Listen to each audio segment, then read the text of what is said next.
What's up, everybody? Episode 28 here. We got smoky garage, hazy garage from all the gross cutting and seam sealer I've just been dealing with. Originally, when I came in the garage today, I was going to do some welding on the chassis and cut up the plates for these rear rockers. So originally I was going to cut up the steel with the rear rocker templates and stuff like that and get welding on that. I got my regulator set up on the MIG welder. I got my new tip, or my new shield, but the tips did not arrive. They were supposed to be here yesterday. Said they were going to be delivered today after they weren't here yesterday. And guess what? Still not here. So hopefully tomorrow. I don't know. Unfortunately, if I knew that they weren't going to be here Friday, I would have probably just ran to the welding store after work. I don't know. Here we are. Still been a long week. Still exhausted. Hopefully I can get some extra sleep tonight. It's actually way earlier in the day than I normally would record. So normally I record at night, but right now it's around my kiddo's nap time. So we're just going to record this. I got some work done. And what I did today, though, is some trunk work. And I had mentioned this before that I'm going to mount the rear portion of the trunk to the chassis. So I'm basically making it, I don't know what vehicle off the top of my head is similar to this, but where it has the back of the vehicle and only the top of the trunk opens. So basically that's what I'm doing here. This rear section is just going to be mounted to the chassis. And then this panel right here will just be a Zeus fastener access panel. So you can see I made my cut. I did a nice even cut kind of along this radius here, because this top radius is where the drag wing will be mounted. And a reason I'm doing this is when you do drag wings on coupes or sedans, or really, anything that's got a hatch, that the drag wing mount will stop it from opening, right? So if I put a drag wing on this, right, a big wing on this coming off the back of the car, I can't open the trunk unless I make the wing only attach to the trunk. Now, the point of the wing is to provide some structural downforce, some stability, really some aero stability is what it's doing. Not so much downforce, but aero stability.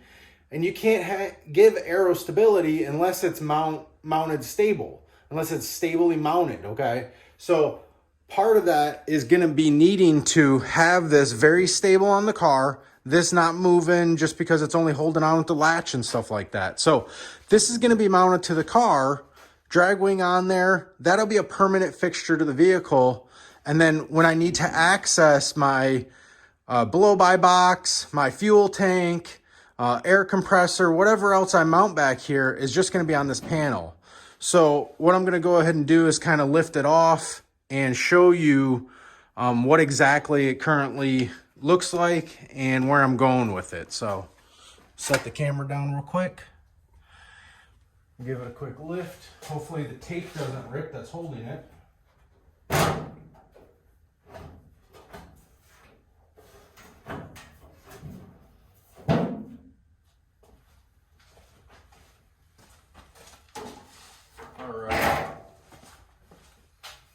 So I had some tape going across here that I'm actually just going to pull out of our way so that we can see what's going on here.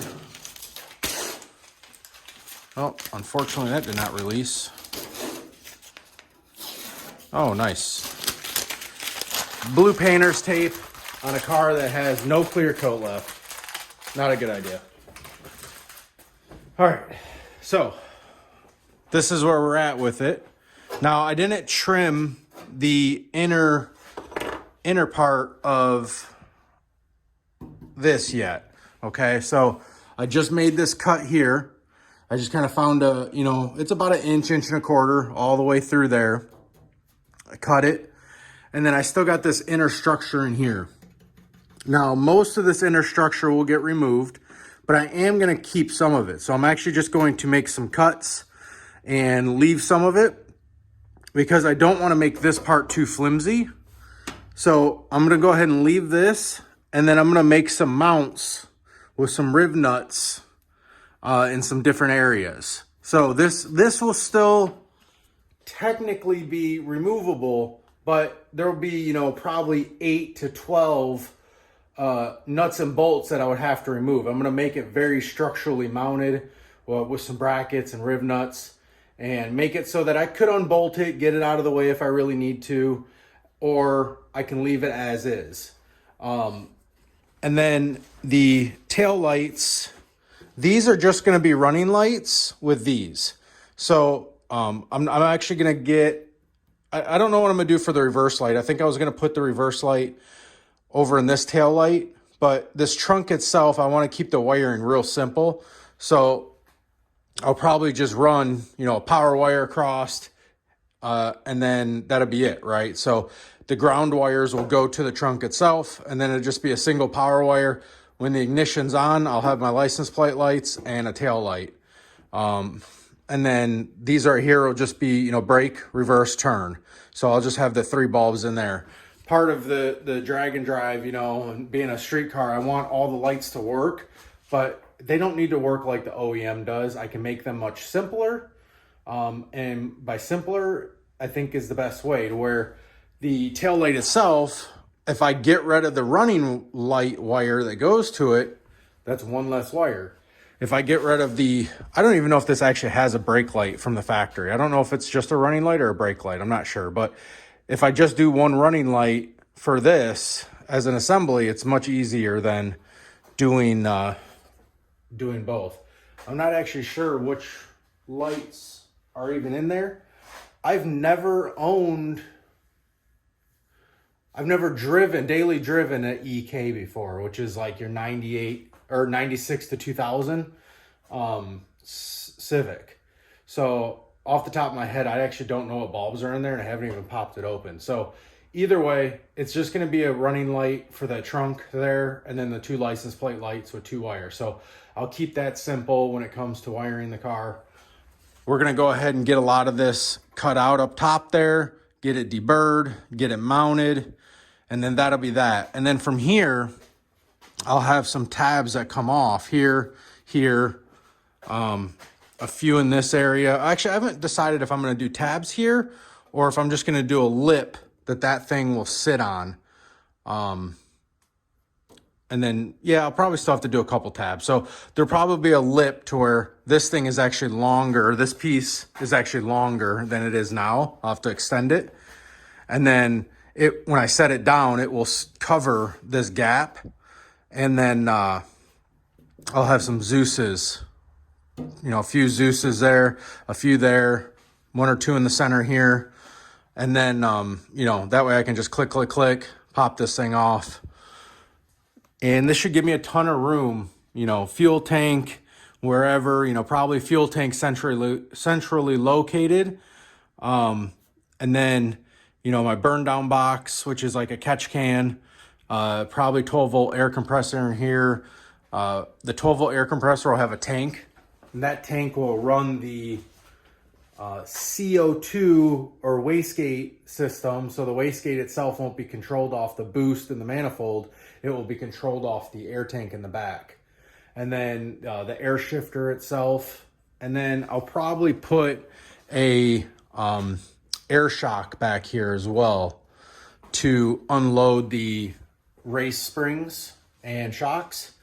And then also help with the towing of a trailer. So just kind of more thought, more thinking about how the build's going to come together. And again, just trying to future-proof things and thinking about like what different pieces I'm going to be adding in as I go. So this is the trunk deck itself. This is the inner section that I cut out. You can see I torched part of it. And why that torching was is because there was some seam sealer on the bottom side here. Over here, I started heating it up way more than I needed to. And I realized that this stuff is so old that it literally only needed barely any heat. So for the rest of them, I just barely heated it up and they fell off. But sometimes you do got to burn this stuff quite a bit to get it to loosen up. But unfortunately, or fortunately, I got lucky. So I'll probably just end up setting this down and then hitting it with a a stripper disc. Try and maybe cut some of this off with a razor blade and then hit it with a stripper disc. Same thing with this edge. I'll probably leave the factory rolled edge on there, kind of give it some more strength. And then I don't know if I'll do anything structurally to keep this from flopping, but for now I think it's good. I don't know if I'll just do it with the Zeus's or how I do the bracketry to mount it. But another thing is I was getting sick. I was getting sick and tired of picking up the whole trunk and moving it around when it's in my way. So with it like this too, I can store it up in my attic way easier. So it's like it was like a twofer. I didn't necessarily plan on working on it today, you know, but I have all these little things that I can do when I'm waiting for stuff, and this was one of them. So I hope you guys enjoyed the trunk update. Something a little bit different than what we had talked about, but I definitely have mentioned it before, probably in the first half dozen episodes or so. Yeah, there we go. There we go.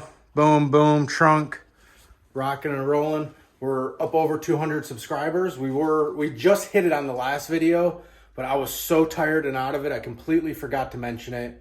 So thank you for 200 subscribers. I think we're already at 230 or something like that now. So we're climbing. Everybody watching, I really do appreciate you. Again, please feel free to comment with any questions, anything you'd like to see. You know, if you guys want me to do a welding video separately on my channel, I will do a welding video separately on my channel. I have no problems doing that. I have spare stainless piping. I got plenty of mild steel around. I'll have a MIG welder up. I'm a pretty good MIG welder too, which, I mean, who isn't? So yeah, I don't know. You guys have a good night, and thank you for watching.